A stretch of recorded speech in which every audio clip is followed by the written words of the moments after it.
Okay, so this is my informative speech. I am doing it on the Chris Watts murders he committed in August of 2018.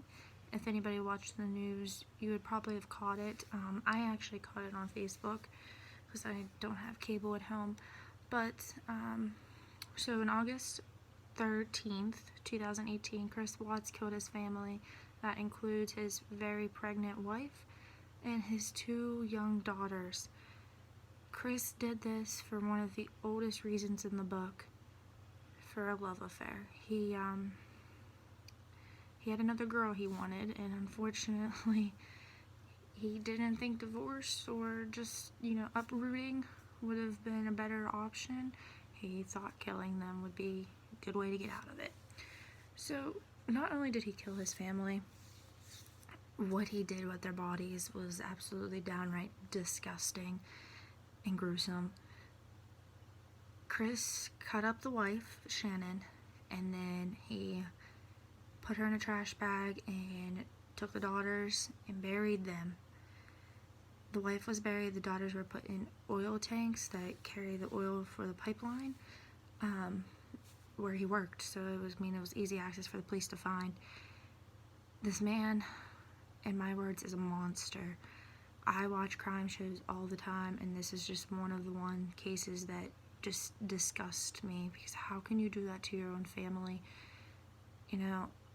Chris deserves the sentence he got. He very much, in my opinion, does. So, why did he do this to his family? Not only did he have a love affair, there was divorce that they wanted to do. They were thinking about. Shannon, right before this all happened, was contacting family members and friends that life at home wasn't as what they pictured on social media and the outside world thought. There was different money issues. Chris did not want the newest baby. He wanted to sell their family home. And the sad thing is, after all of this, Chris was a popular man.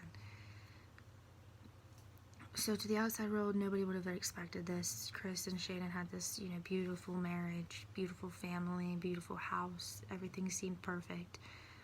But after doing some research, I came across this article called The Most Disturbing Revelations from Chris Watts' Discovery Files. And the author described in details, what this man was thinking when he did this. The man was thinking of himself and, his secret lover, like they always do.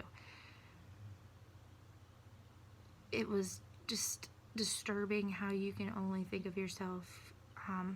In one of the articles between the 4 that I found, Chris's one daughter was still alive before, this all happened.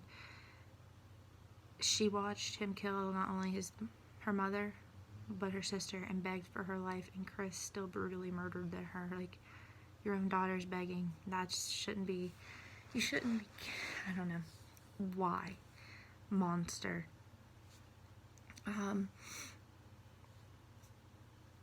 So, like I said earlier, the outside world was oblivious to everything that was going on. Shannon had came back from a work trip, and as I said, she was contacting friends, Chris isn't acting the same, and she just wasn't sure. She wanted the divorce. It was just, but you had a baby. She thought after the baby came, life would be better. Life was not better. She ended up being killed from it. So when Chris did this, he contacted the media. He was contacting realtors to sell his house. He was pleading for his wife and kids to come home, and all along, he knew where they were at. He killed them. And a strange but weird article I found by a medical doctor, it kind of excuses Chris's behavior, but in my opinion, it's not an excuse at all. It's a new syndrome come out called male prepartum homicidal syndrome. They've showed it in football players before. What it is like these people, the men, they think they're trapped. They don't want this other child. So what do they come up with? Killing them. No excuse in my brain. I don't think this is a syndrome, but research has proven, after a couple of people, it is a thing.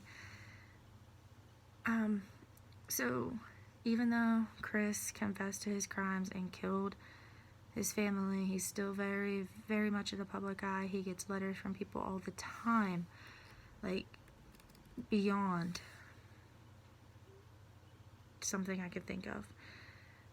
Chris, in my opinion, is a cold-blooded killer, deserves his life sentences. He'll get what he's coming, because I've always said karma can come back and bite you.